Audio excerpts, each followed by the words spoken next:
ಮಾಧ್ಯಮಗಳಲ್ಲಿ ಸಿಎಂ ಅವರು ಭಾಳ ವೈರಲ್ ಆಗ್ತಾ ಇದ್ದಾರೆ, ಯುದ್ಧ ಬೇಡ ಅಂತ ಹೇಳಿದ್ರು. ನಾವು ಏನು ಹೇಳ್ತೀವಿ?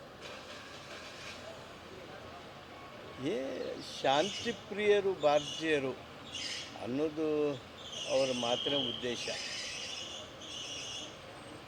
ನಮ್ಮ ದೇಶದ ಮೇಲೆ ಯಾರಾದರೂ ದುರ್ವರ್ತನೆ ಮಾಡಿದರೆ ಯುದ್ಧ ಅನಿವಾರ್ಯವಾದಾಗ ನಮ್ಮ ರಕ್ಷಣೆಯ ಜೊತೆಗೆ ವೈರಿಗಳಿಗೆ ಪಾಠ ಕಲಿಸಬೇಕು. ಆದರೆ ನಾವು ನಮ್ಮ ಇತಿಹಾಸ ಕಾಲದಿಂದಲೂ ಶಾಂತಿ ಪ್ರಿಯರನ್ನು ನಾವಾಗಿ ಯಾರಿಗೂ ಏನೂ ಮಾಡೋದಕ್ಕೆ ಹೋಗೋದಿಲ್ಲ.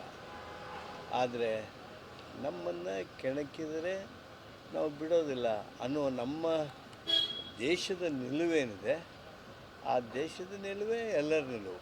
ದೇಶದ ಸುರಕ್ಷತಾ ನಿಟ್ಟಿನಲ್ಲಿ ಈ ಥರ ಹೇಳಿಕೆಗಳು ಸರಿಯಲ್ಲ ಅಂತೇಳಿ ಬಿಜೆಪಿ ಎಲ್ಲರೂ ಕೂಡ ಸಿಎಂ ಅವರ ಒಂದು ಮಾತನ್ನು ಖಂಡಿಸ್ತಾ ಇರುವಂಥದ್ದು. ಇವೆಲ್ಲ ರಾಜಕೀಯ ವಿಚಾರಗಳು ಅಲ್ಲ, ಚರ್ಚಾ ವಸ್ತುನೂ ಅಲ್ಲ.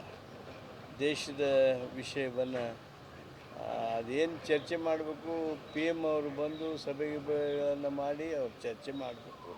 ಇದನ್ನು ಪ್ರತಿಯೊಬ್ಬರೂ ನಾವು ಚರ್ಚೆ ಮಾಡೋದಕ್ಕೆ ಹೋಗೋದಿಲ್ಲ.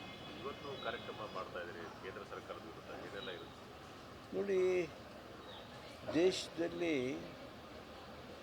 ಬಿ ಜೆ ಪಿಯವರು ತಾವು ಇನ್ಫ್ಲೇಷನ್ನಿಗೆ ಕಾರಣ ಆಗಿ ಡೀಸೆಲ್ ಬೆಲೆ ಏರಿಸಿ, ಪೆಟ್ರೋಲ್ ಬೆಲೆ ಏರಿಸಿ, ಗ್ಯಾಸ್ ಸಿಲಿಂಡರ್ ಬೆಲೆ ಏರಿಸಿ, ದೇಶದಲ್ಲಿ ಎಲ್ಲ ರೀತಿಯಿಂದ ಬೆಲೆ ಏರಿಕೆಗೆ ಕಾರಣ ಆಗಿ ಅಂಥ ನೀತಿಗಳನ್ನು ಮಾಡಿ ರಿಸರ್ವ್ ಬ್ಯಾಂಕ್ನವರು ಇನ್ಎಫೆಕ್ಟಿವ್ ಆಗಿರ್ತಕ್ಕಂಥ ಹಲವಾರು ನೀತಿಗಳಿಂದ ಬೆಲೆ ಏರಿಕೆ ಆಗ್ತಕ್ಕಂಥದ್ದನ್ನು ಗಮನಿಸಿದಾಗ ಯಾರು ನಮ್ಮ ದೇಶದ ಆಡಳಿತ ನೀತಿಗಳ ಮುಖಾಂತರ ಕಂಪ್ನಿಗಳಿಗೆ, ದೊಡ್ಡ ದೊಡ್ಡ ಕಂಪ್ನಿಗಳಿಗೆ ನೀತಿಯ ಮುಖಾಂತರ ಲಾಭ ಮಾಡಿಕೊಳ್ಳೋದಕ್ಕೆ ಅವಕಾಶ ಕೊಡ್ತಾ ಇದ್ದಾರೆ, ಆ ಕಂಪ್ನಿಗಳೆಲ್ಲ ಬೆಲೆಗಳನ್ನು ಏರಿಕೆ ಮಾಡೋದನ್ನು ನೋಡ್ತಾ ಸುಮ್ಮನೆ ಕೂತಿರುವಂಥ ಈ ಸಂದರ್ಭದಲ್ಲಿ ಬಿ ಜೆ ಪಿಯವರ ಬೆಲೆ ಏರಿಕೆ ವಿರುದ್ಧ ಹೋರಾಟ ಮಾಡ್ತೀವಿ ಅನ್ನುವಂಥ ಈ ಒಂದು ದೇಶದಲ್ಲಿ ಗೊಂದಲ ಸೃಷ್ಟಿ ಮಾಡುವಂಥ ಏನು ಪ್ರಯತ್ನ ಮಾಡ್ತಾ ಇದ್ದಾರೆ, ಅವ್ರಿಗೆ ತಕ್ಕದಾದ ಶಾಸ್ತಿ ಆಗಬೇಕು. ಬೆಲೆ ಏರಿಕೆಗೆ ಕಾರಣ ಆಗಿರ್ತಕ್ಕಂಥ ಬಿ ಜೆ ಪಿ ವಿರುದ್ಧ ನಾವು ಸ್ಪಷ್ಟವಾಗಿರ್ತಕ್ಕಂಥ ನಮ್ಮ ಮಾತೂ ಹೋಗಬೇಕು, ಕ್ರಮನೂ ಹೋಗಬೇಕು. ನಮ್ಮ ಸಂಪು ಅಥವಾ ಸ್ಟ್ರೈಕ್, ಪ್ರೊಟೆಸ್ಟ್ ಇದು ಅವ್ರಿಗೆ ಸರಿಯಾಗಿ ತಿಳಿಸುವಂಥ ಪ್ರಯತ್ನ ನಾವು ಮಾಡ್ತಾಯಿದ್ದೀವಿ.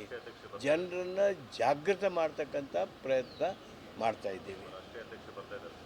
ನಮ್ಮ ರಾಷ್ಟ್ರೀಯ ಅಧ್ಯಕ್ಷರನ್ನು ನಾವು ನಿರೀಕ್ಷೆ ಮಾಡ್ತಾಯಿದ್ದೀವಿ, ಬರ್ತಾರೆ. ಅವರ ಸಂದೇಶದ ಮುಖಾಂತರ ಜನರನ್ನು ಜಾಗೃತಗೊಳಿಸ್ತೀವಿ. ನಮ್ಮ ಮುಖ್ಯಮಂತ್ರಿಗಳು ಬರ್ತಾರೆ, ನಮ್ಮ ಕರ್ನಾಟಕ ಪ್ರದೇಶ ಕಾಂಗ್ರೆಸ್ ಸಮಿತಿಯ ಅಧ್ಯಕ್ಷರು ಬರ್ತಾರೆ.